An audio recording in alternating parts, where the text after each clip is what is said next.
Good evening, guys. Again, this is Jet, and it is to achieve balance and harmony and money for life.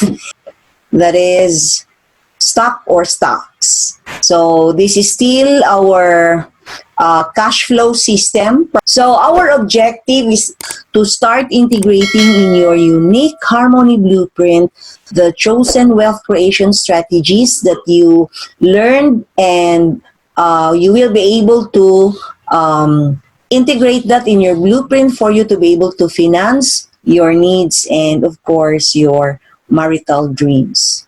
Now, tinatanong ko kayo kung stock or stocks ba. So, I think they just sound the same, pero iba lang yung vowel na ginagamit.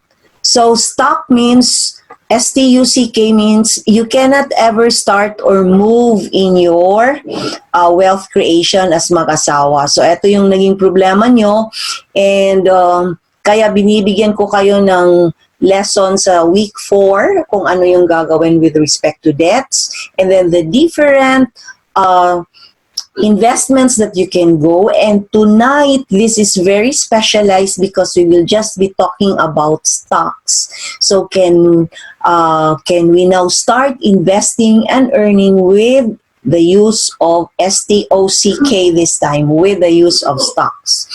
And the question to answer now is, why do we need to invest our money? So it's because of inflation, of course, and for layman's term, para maintindihan nyo yung ano yung inflation, let me give you an example. So, again, yung burger, suppose you have 100 pesos, tapos yung burger just cost 20 pesos. So, of course, you can buy about 5 pieces kung 20 pesos lang siya. But after a year or two, yung burger, ang price ng burger, naging 50 pesos. So, 100 divided by 50, dalawa na lang yung mabibili mo na burger. So, eto yung ibig sabihin ng inflation. Na bala yung value of your money decreases kasi nagmahal yung dapat mong bilhin. Ibig sabihin ng inflation na kukonti yung mabibili mo sa pera mo dahil yung value of money nagdi-decrease siya. So, if you don't invest your money, what will happen? So, ito yung mga tanong kasi minsan ng mga kaibigan ko, kasi sinishare ko sa kanila na mag-invest sila sa stocks. Tapos may nagtanong, if I don't invest now, what will happen? So, what will happen, of course, inflation is your invisible enemy, and you won't feel the impact if you are still young and able. You will only feel its impact when you retire. So, for example, if you have a living expense per month today, which is 20,000, at age 60, supposing nagre-retire ka na and you receive as for retirement 1 million net, in 5 years time, kung buhay ka pa from 60 to 65, you need 20,000 per month, multiply mo yan ng 12, and magiging 240,000 yan. And 240,000, multiply mo yan ng 5 years, magiging 1,200,000. So, parang sinira ni PowerPoint yung presentation ko. So, let me just look into the difference. So, ang mangyayari kung 1 million lang yung natanggap mo, and in 5 years time for you to survive, you need 1.2 million. So, this time, merong kulang na 200,000. So, dito mo makikita yung impact na kulang pala yung naging savings nyo kung hindi ka mag-i-invest ngayon sa ibang mga investment schemes, So, paano yan? If I am in debt, so how will I be able to invest? So, what I'm giving you tonight are just the common questions I received when I introduce people about stocks. So, parang doubtful sila na hindi sila makapag-invest dahil may utang pa sila. So, in Module 5, I told you and I shared to you that it's better that you have to be out of debt fast. Lalo na pag credit card yung utang natin. And do not invest if you still have debts. Your priority is debt payment. So red flag yun, bale sa atin. So before we start investing, sana wala na tayong utang. And this is the bad debts actually that we discussed in Module 5. Now, I have other options why in the stock market. So, di ba, sa week 6 natin, binigyan ko kayo ng other options na pwede nyong ma-invest. Yung meron kayong vehicle na pwedeng masakyan, merong bisikleta, bus, at saka aeroplano, at mamimili kayo kung ano yung mga money vehicles na pwede ninyong masakyan para marating nyo yung dreams ninyo. But why tonight that we are concentrating on stocks? So the question is, I have other options and why in the stock market? So one answer is that it is because of its higher returns. So higher interest rate, and the more you grow as an investor. So kasi lalo na pag the do-it-yourself thing ka na ituturo later, then in this case, nag-grow ka, meron kang learnings at the same time when you are going to invest in the stocks market. And during our 6th week, I gave this to you, yung mga interest rate na kung doon lang kayo magsisave sa piggy bank nyo, of course, the interest rate will just be 0%. So, yung return of investment mo ay 0% lang. Tapos, kung ilagay mo sa bangko, magiging 0.5% per year lang, or kung time deposit, 1.5% per year. And pag bonds siya, 4%. But with respect to shares of stocks, pwede pa nga siyang tataas pa siya sa 12%. So, it's because of its return of investment na kaya namimili tayo, especially tonight, that we will look into and learn about stocks. And just so basic, kasi meron tayong guest na who will be sharing more about stocks. So what is the stock market? Basic lang to sa mga beginners. Of course, isa siyang place. Yung market ay isang place, di ba? Pupunta tayo sa palengke dahil merong buying and selling activity doon. And of course, since it is a place, it has an address. So in the stock market, it also has shares as product. So, meron siyang product. So, the buying and the selling activity, kung ano yung mabibili at pwedeng yung i-sell out, ay yung mga shares of stocks. And it has publicly listed companies. So, I will explain it later, ano-ano yung mga publicly listed companies. And, of course, we as an ordinary citizen cannot just right away buy shares of stocks, and we need trading participants or sometimes called brokers. So, eto yung meron yung palengke on stocks. So, it's a place, it has an address, it has the buy and sell activity, it has shares as product, has publicly listed companies, and has trading participants or brokers. Now, how does it work? Merong mga kumpanya, private-owned companies, or na nagpapalista sa Philippine Stocks Exchange or the PSE natin. So, si Philippine Stocks Exchange, siya yung nagsiset, isa siyang Philippine agency natin na naglilista sa mga companies. Meron siyang standards kung sino-sino yung mga companies na pwedeng mag-sell out ng shares nila to the public. So, bakit naman isi-sell out ng company yung shares nila? Para makapagpundo sila ng additional capital without incurring loans. So, instead, they will sell some shares of their companies. So, merong relationship. Yung araw natin is the relationship between the Philippine Stocks Exchange and the companies na qualified to become public listed companies in the PSI. So kaya meron tayong arrow doon. And then Dahil hindi tayo pwedeng mamili ng shares directly, kailangan merong trading participant or broker. So si Philippine Stock Exchange, siya rin yung nag-a-assign ng mga brokers. Sino-sino yung pwedeng maging broker niya na siyang magtitinda ng mga shares of stocks ng mga public listed companies. So mayroon din silang relationship. Meron na ba ditong nakapag-invest na sa stocks? Meron na. So siguro, definitely si Ma'am Viol. Wow, si Ma'am Miriam, I think she puts how many digit na Ma'am Yam, no? Last day nakita ko, mayroong dividend si Ma'am Miriam. So, na natanggap. Okay, so, nasaan po tayo dito as ordinary citizen? Eto po tayo. So, you are the one buying ownership of business. So, you buy shares and at the same time, you become co-owners of the public listed companies. So, yun yung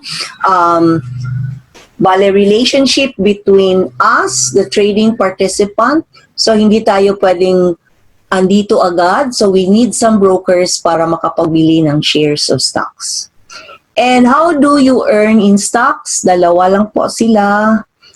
Dividends and capital gains. So dividends, you get a share of the company's profit. Capital gains, you sell your share at a higher price. So yun yung pamamaraan para ma-earn niyo something in your stocks. Now, by how much will you earn? So it's by percentage depending upon the amount of money you put on. Then let me give you an example. A company, in Company A, you owned 1,000 shares, for example, and Company A is releasing a dividend of 1 peso per share.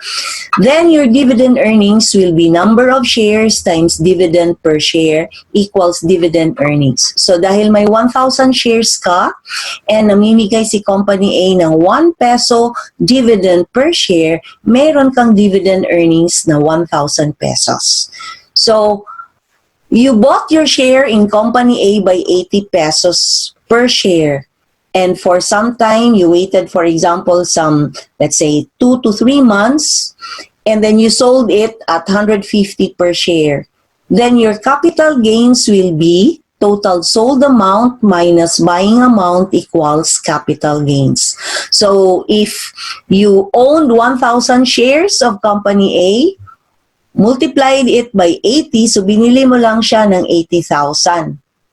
Tapos, pag you sell it at a price of 150 per share, so naging 150,000 yung sales mo. So, you have a capital gain of 70,000.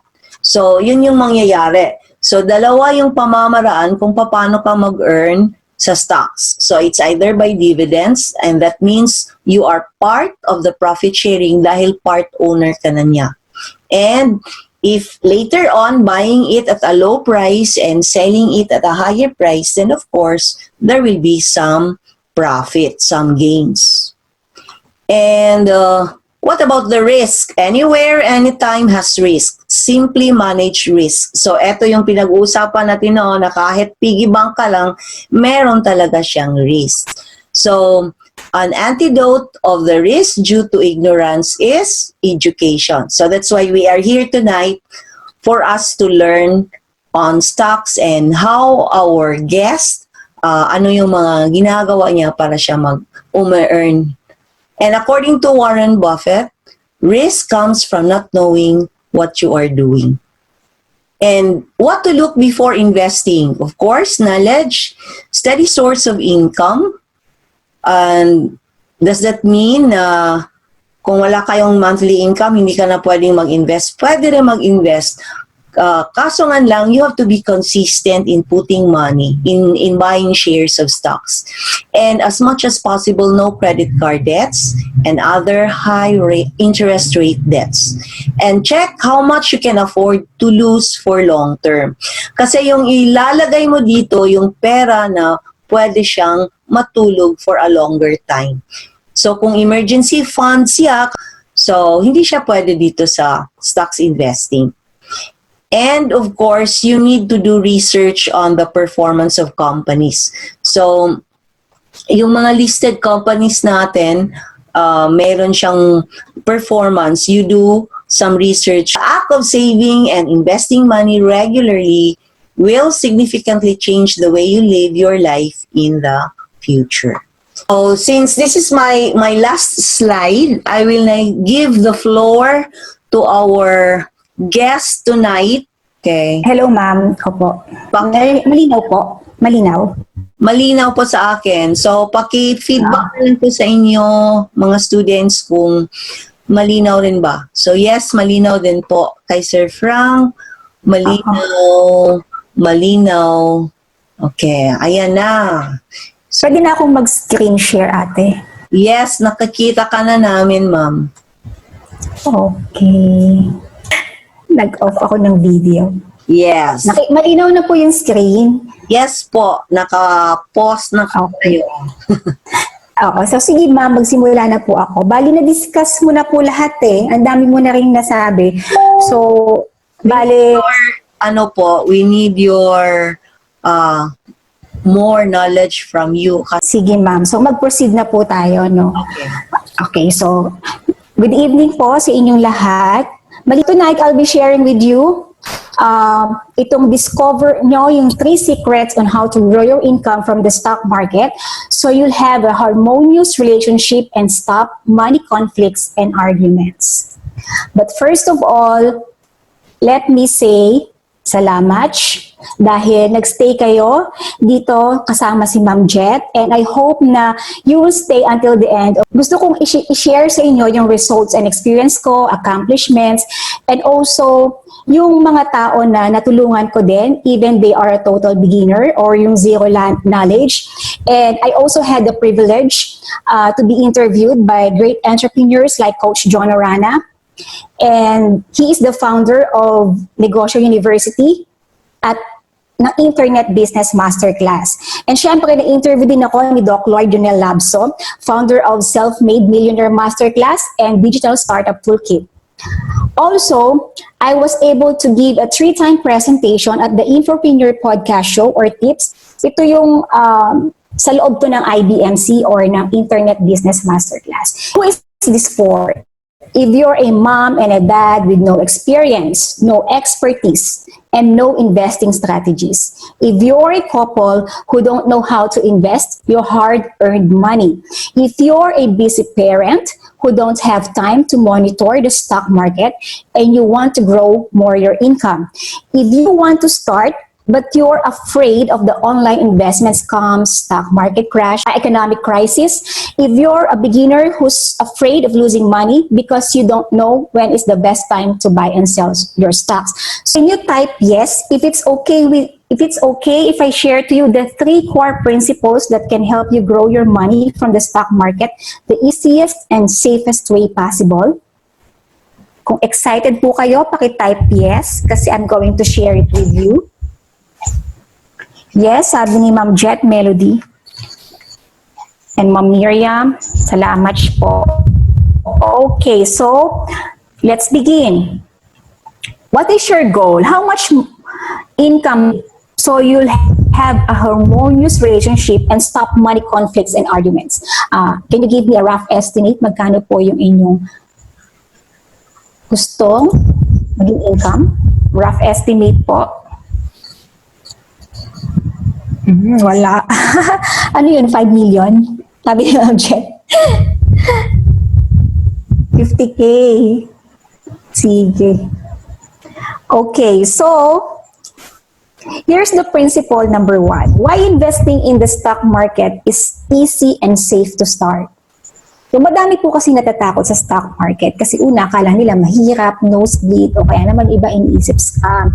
So tonight, I will show you how you can start investing na hindi ka may scam at para malaman mo yung simple ways of investing. And I'm going to give you only 2 sa mga misconceptions about the stock market. So yung iba sinasabi nila, no experience daw, zero knowledge, kaya hindi sila makasimula.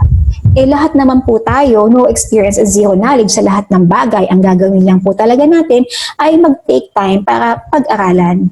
kung ano man yung gusto natin. So, gain knowledge. And second misconception, sabi nila, scam daw ang stock market.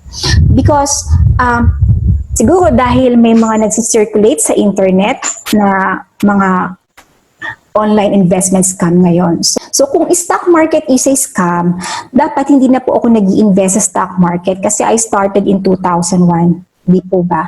And at sana din po, hindi po ako nagpe-present sa inyo ngayon kung scam ito. At sana hindi rin ako invite ni Ma'am Jet kung scam ang stock market. So this is my story, how I started in 2001. First, yun nga po, dahil nag-work ako sa one of the biggest company, bili ako ng shares of the company. And in 2001, ito lang po yung aking initial investment, 1,668 to be exact per month for 5 years. So, I have to pay the monthly amortization for 5 years, yung total, and dito ko na-develop yung habit of saving and investing and conscious spending kasi automatic deduction ito eh. So, hindi ako pwedeng magbili ng kung ano-ano kasi yung sweldo ko nababawasan. Kaya po siya naging sinasabi ko na habit of saving, investing, and conscious spending ang ginawa ko.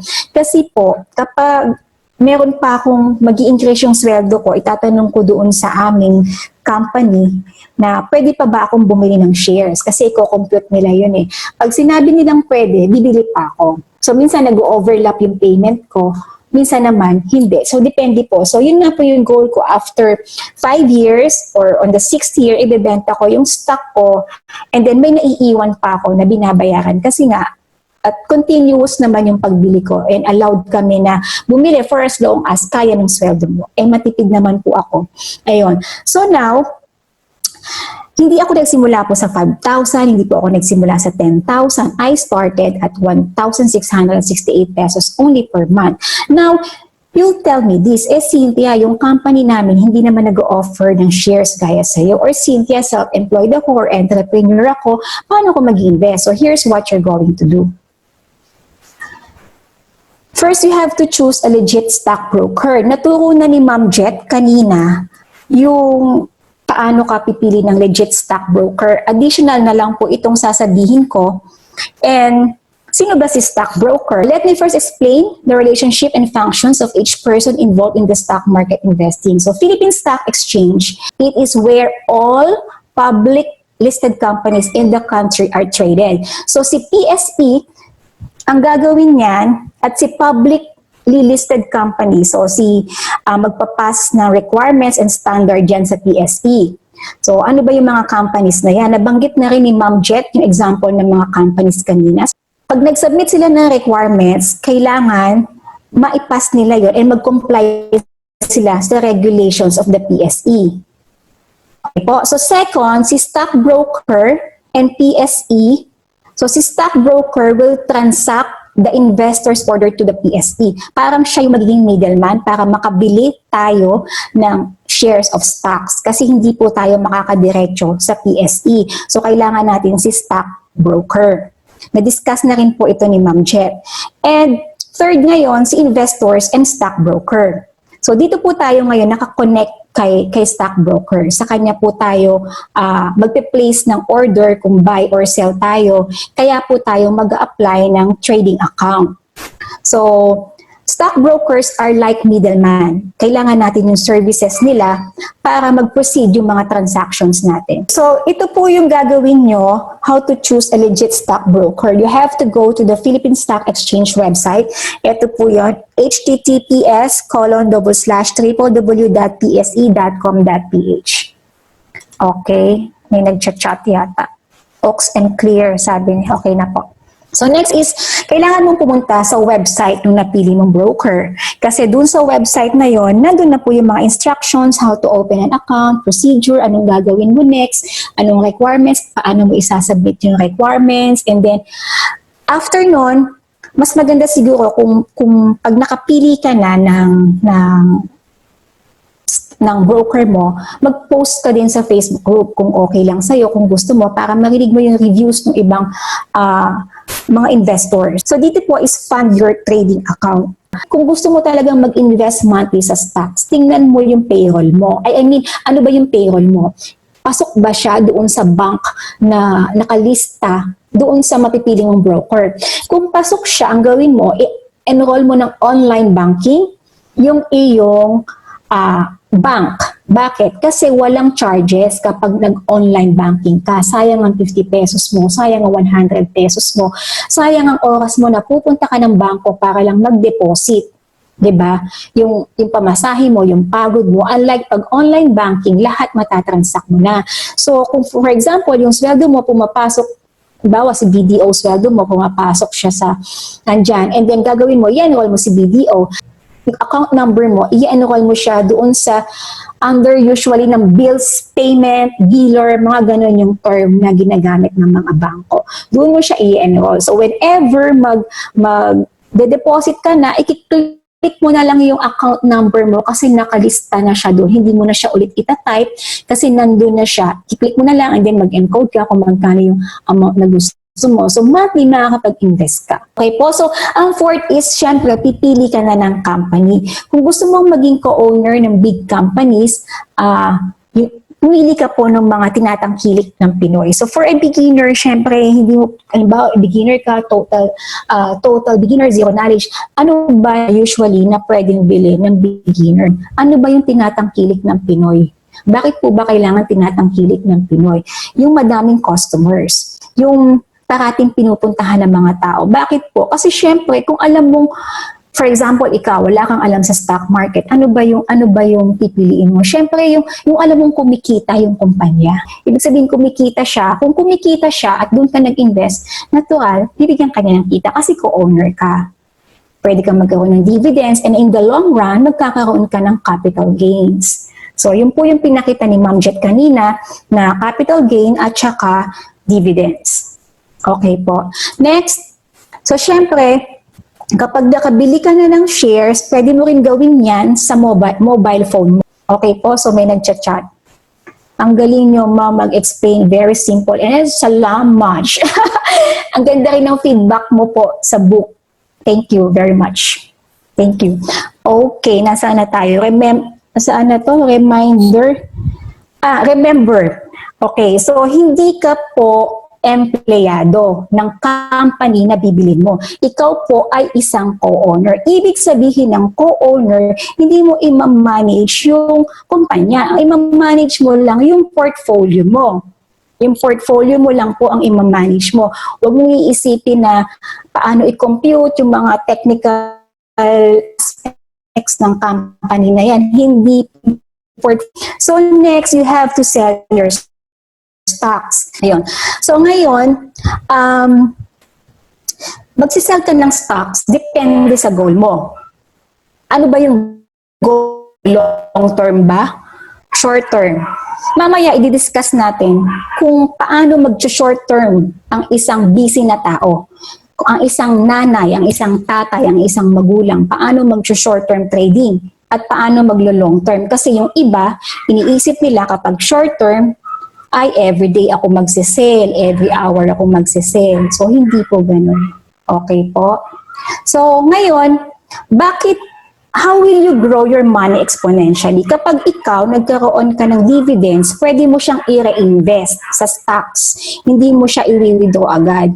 Kagaya nung sinabi ni Ma'am Jet, pag naglagay ka sa stock ng pera, ito yung mga hindi mo agad kakailanganin na pera kasi gusto mo siya over the long term. And kung ikaw ay may loans na bad debt na sinatawag kasi may good debt naman, hindi ka po pwedeng mag-invest sa stocks. Kailangan, tama yung sabi ni Ma'am Jet na magbayad ka muna ng utang mo. And I'm now going to tell you the principle number 2. So, this is the simple investing strategies that even a working mom and a dad can use to ensure they don't neglect their duties as parents. Kasi I'm also a mother. I will show you a graph.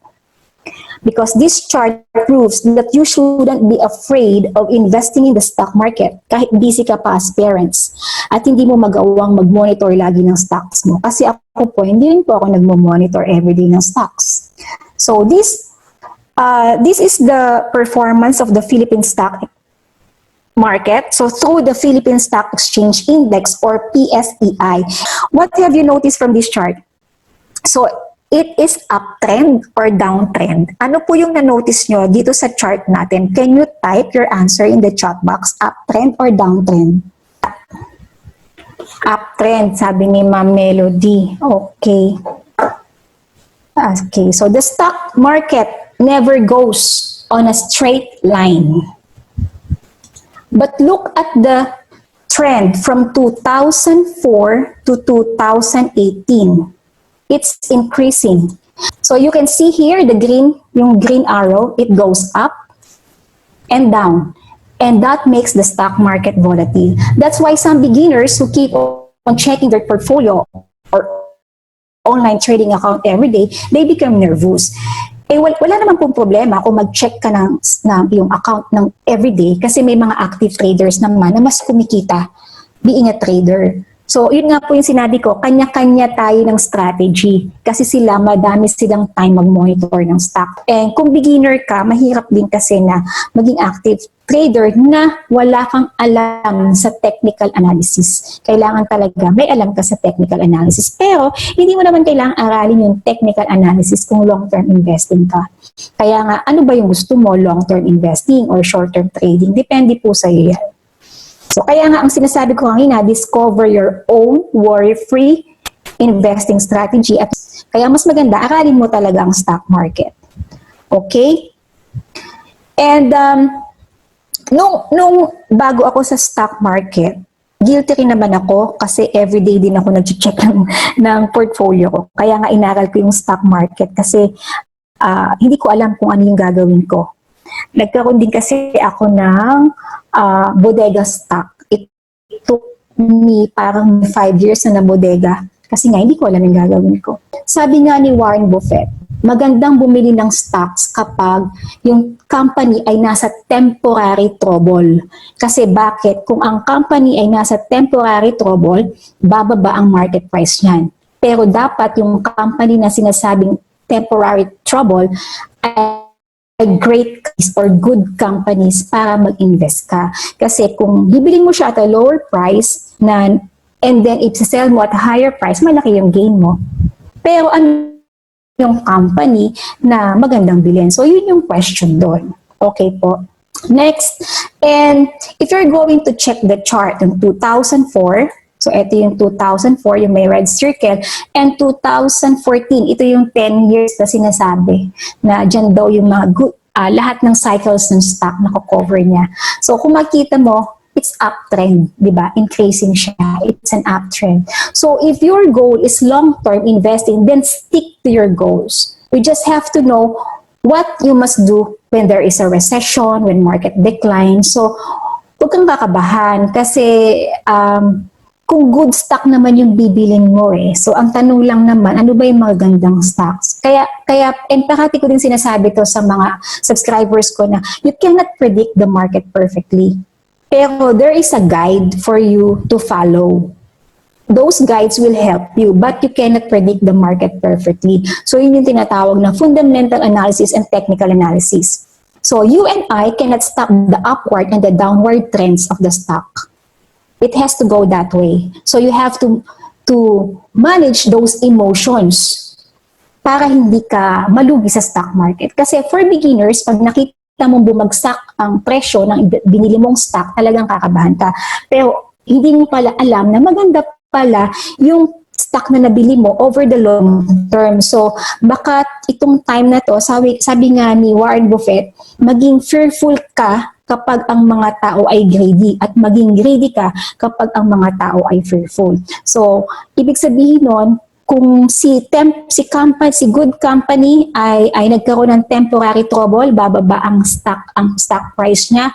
So, ibig sabihin good company siya, naging undervalued siya kasi bumaba, nagkaroon ng trouble, naging undervalued siya. Ibig sabihin, yun yung magandang time na bumili ka ng stock. Kasi over the long term, malaki yung kikitain mo. Pero paano mo nga ba malalaman lahat yan? So you have to invest in yourself. You have to gain knowledge. Why is it important to know something? Because knowing something is your advantage, especially in the stock market.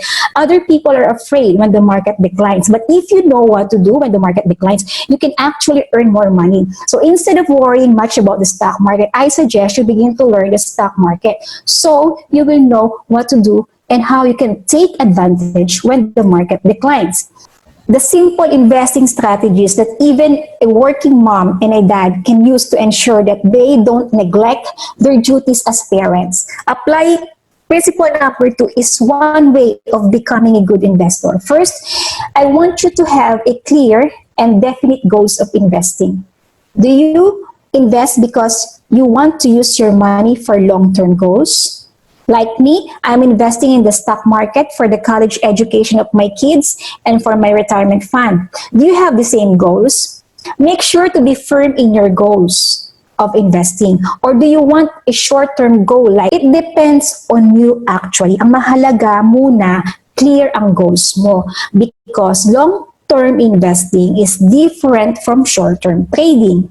Second, you have to choose a stock based on your goals of investing. Kasi nga po, magkaiba ng strategy kapag ikaw ay long-term investor at short-term trader. And I'm going to show you an example. For example, may 50,000 ka na capital investment. So by investing in the stock market, your 50,000 could be 151,000, and that's 302% gain for 7 years.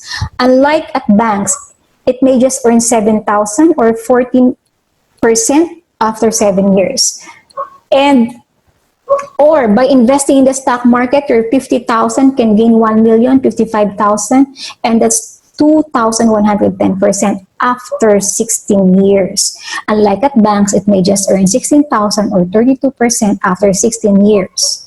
So can you type wow kung na-amaze kayo dito? I got this value kasi kinumpute ko to, kinumpare ko yung data ng yung market price niya 16 years ago, tapos nung nakita ko to. Can you type wow? Na-amaze ka ba na yung kung may 50,000 pala tayo nung time na to? Anong year ko ba to nakita? 2000, nandito ba yung data?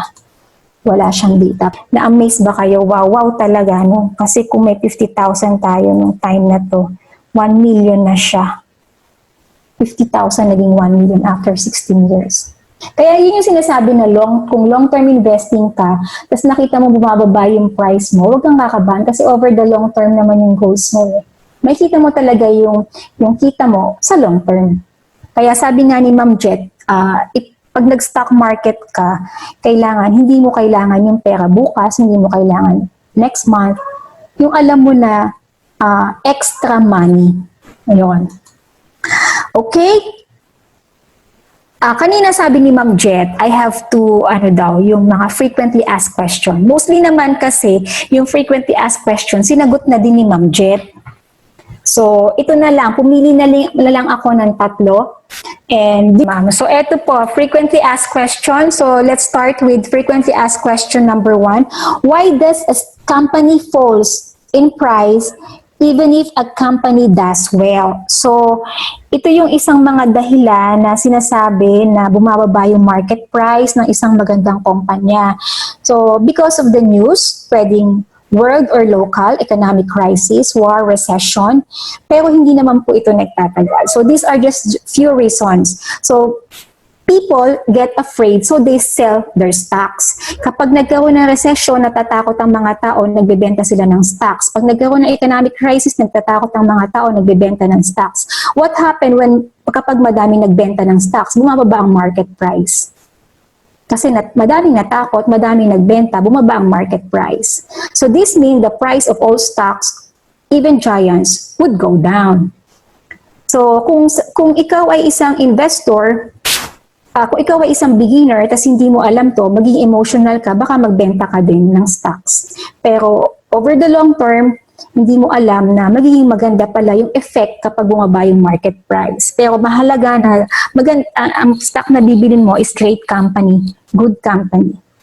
So, huwag tayong matakot kapag mayroong menopausal stage na nakikita ka sa stocks mo kapag red flag ang iyong portfolio. Kung maganda yung stocks na nabili mo. Kasi over the long term, dyan mo makikita yung value ng pagkakabili mo ng stocks. And can you predict what will happen to a stock? Ito yung frequently asked question. Even the smartest person cannot predict the market perfectly. Pero there is a guide. So, yun nga, yung fundamental analysis, lalo na yung chart, kung gusto mo talaga ng trader, yung chart, it can guide you kasi para sa movement nung stock. So, mababasa mo yung chart kung pwede ka bang bumili, pwede kang magbenta, or you hold mo. So, viewing the market doon sa trading hours, makita mo yung actual na nangyayari doon sa stock mo kasi real time naman yun eh. Pero you have to learn the technical analysis talaga kapag gusto mong maging trader. So, ayun po, no one can perfectly predict what will happen dun sa stocks. Guide lang po yung ibibigay ng technical analysis. So kung long-term investing ka po, just focus on long-term investing. And frequently asked question number 3, why is it a good idea to invest in the stock compared to other financial instruments? So paper asset investments include stock market, mutual fund, UITF or unit investment trust fund, bond, and time deposit, and etc. So we'll discuss only, let's start with mutual fund. So these are managed by an expert called the fund manager. It is suitable for those who do not have time to manage their stock portfolio. And bonds are contracts. So in which an investor lends money to borrower. Sabi nila, it is zero or minimal risk. So parang may kontrata yan na after ilang years, ibabalik yung pera mo na kasama na yung kita. Kasi para siyang, sabi nga, bonds are contracts na nilend mo yung money dun sa borrower. So kaya maliit lang din yung kita. Kasi sabi niya, it's zero or minimal risk. And then VUL, yung insurance na may investment. Sinasabi nila kung gusto mo daw na makamura, mag-term insurance ka. Kasi term insurance is cheaper compared to VUL. Kasi ang VUL, may insurance, may investment na kasi yan. Unlike si term insurance, insurance lang binabayaran mo. So kung gusto mo makamura, mag-term insurance ka, and then kung aralin yung stock market, ikaw na lang mag-invest. Pwedeng ganun. Or pwede ka din mag-VUL, depende sa'yo. Depende na yan kung ano talaga yung magiging comfortable ka. Kasi ang mahalaga naman, mag-invest tayo kung saan tayo comfortable. Pero mas maganda talaga na aaralin mo yung i-invest mo. And then next is time deposit. So, itong time deposit na to, it is a fixed deposit which can be withdrawn for a specified period of time.